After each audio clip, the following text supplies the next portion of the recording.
देखिए, इस वक्त उत्तर प्रदेश में इलेक्शन का माहौल है और हमारा मानना ये है कि ये 5 जो राज्यों में इलेक्शन हो रहा है, उसमें सबसे महत्वपूर्ण इलेक्शन जो है उत्तर प्रदेश का है। उत्तर प्रदेश ही वो ऐसी रियासत है जो यहाँ से 543 लोकसभा की जो सीटें हैं, उसमें से 80 सीटें यहाँ से जाती हैं। तो यहाँ जो भी सरकार आएगी, वही आइंदा देश का नक्शा बनाएगी। तो हम उत्तर प्रदेश की जनता के सामने कुछ बहुत बुनियादी सवालात रखना चाहते हैं। हमारा मानना ये है कि पिछले 5 साल जो गुज़रे हैं उत्तर प्रदेश में योगी सरकार के, वो उसमें एक तरह का लॉलेसनेस था, आतंकी माहौल था, जो बेसिक इश्यूज़ थे उनको एड्रेस नहीं किया गया और ये एनसीए, एनआरसी की जो जो तहरीक चली थी उनके खिलाफ कार्रवाइयाँ की गई, यहाँ तक उनको गिरफ्तार किया गया, उनके प्रॉपर्टी को कुर्कियाँ की गई। सुप्रीम कोर्ट ने फिर उसमें इंटरवीन किया बाद में। किसानों पर गाड़ियाँ चला दी गई, जीप चला दी गई, कई लोग मर गए उसमें। महिलाओं के साथ में बलात्कार के वाक़यात बढ़े हैं, हाथरस का वाक़या हमारे सामने है। कोविड के मामले को जिस तरह से सरकार ने टैकल किया है, वो भी हमारे सामने है कि किस तरह से कोविड में लाशें गंगा के तट पे बहती रहीं और लोग ऑक्सीजन न मिलने की वजह से कई लोग मर गए और अगर ऑक्सीजन के लिए गुहार लगाई लोगों ने तो उनके खिलाफ कार्रवाइयाँ की गई। इस तरह का माहौल पैदा किया गया। तो ये सरकार कहती है हमने माफिया को बंद किया, लेकिन उन्होंने आम आदमी के लिए ज़िंदगी को अजीर्ण बना दिया इसमें। फिर अब ये सरकार ने जो बेसिक इश्यूज़ हैं उनको एड्रेस नहीं किया, तो अब ये हिंदू-मुस्लिम के नैरेटिव पर वोट लेने की कोशिश कर रही है। ये धर्म संसद हुए है, उत्तर प्रदेश में भी हुई है, उत्तराखंड में भी हुई है, उनके खिलाफ कोई कार्रवाई नहीं हुई। जिन्होंने जेनोसाइड का हवाला दिया, मारने की बात कही, नफ़रत का माहौल पैदा किया गया, उनके खिलाफ कोई कार्रवाई नहीं हुई। बहुत मामूली कार्रवाई हुई, 2 लोगों को गिरफ्तार किया गया, उनको भी छोड़ दिया गया।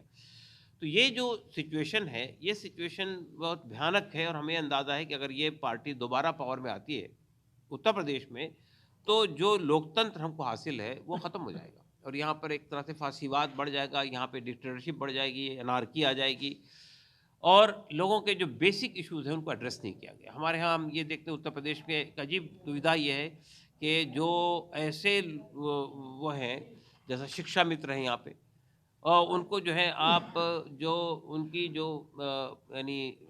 जो उनको देते हैं पैसा वो इतना कम होता है कि जो मिनिमम वेजेस एक्ट से बहुत नीचे है।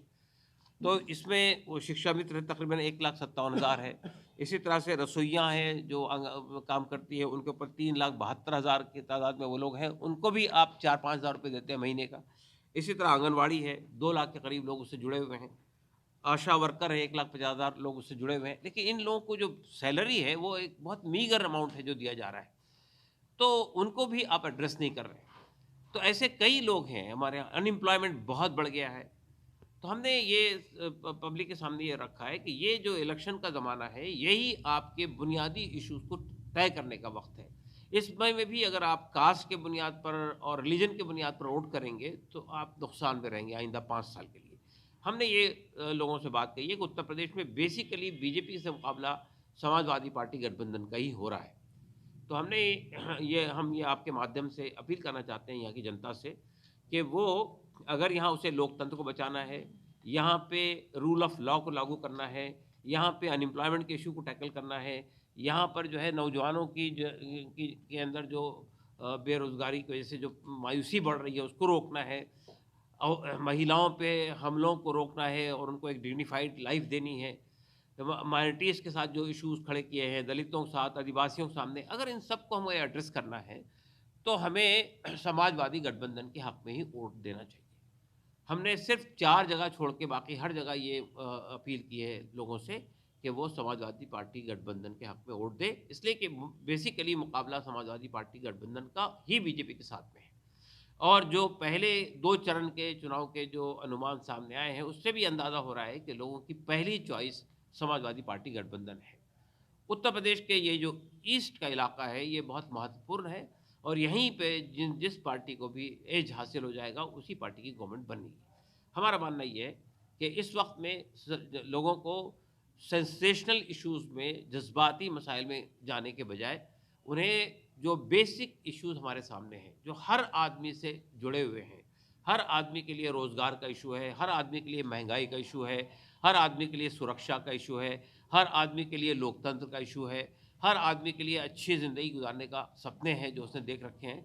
तो अगर वो चाहते हैं कि उनके सपने साकार हो, हम नहीं कहते हैं कि कोई दूसरी पार्टी आ जाने से पूरी तरह रिवॉल्यूशन आ जाएगा, लेकिन हमारा मानना ये है कि ये जो आतंक का माहौल है, हमारा मानना ये है कि ये जो बुनियादी सवालात से हटाकर लोगों को नफ़रत के माहौल में और हिंदू मुस्लिम के नैरेटिव के अंदर बांधने की कोशिश की जा रही है, इससे कम से कम हमको निजात मिलेगी और हमें पीसफुली अपने इश्यूज़ को सेटल करने का मौका मिलेगा। इसलिए हम ये अपील करना चाहते हैं आपके माध्यम से, यहाँ की जनता से, कि वो सेंसेशनल इश्यूज़ में बहकने के बजाय अपने वोटों को संजीदगी के साथ में इस्तेमाल करें उन लोगों के हक में जो इस सरकार से हमको मुक्ति दिला सकते हैं, और वो है समाजवादी पार्टी गठबंधन। असल में टिकट के ऊपर में हमारा कोई ख़ास ज़ोर नहीं था। उसकी वजह ये है कि हमने सिर्फ़ 5 सीटों पर उनसे मुतालबा किया था, और वो 5 सीटों में भी हमने ज़ाहिर है कि हमने ये महसूस किया कि कोई ऐसी सीट जिससे हम अपने बलबूते पे निकाल सकते हों, अगर ऐसा नहीं है तो हमें उस पर अपना वक़्त लगाने के बजाय हमें गठबंधन को सपोर्ट करना चाहिए। इसलिए कि हम इस गठबंधन का हिस्सा ज़रूर हैं, लेकिन हम कोई सीट पे लड़ नहीं रहे। ये हमारा फ़ैसला है, सोचा-समझा फ़ैसला है।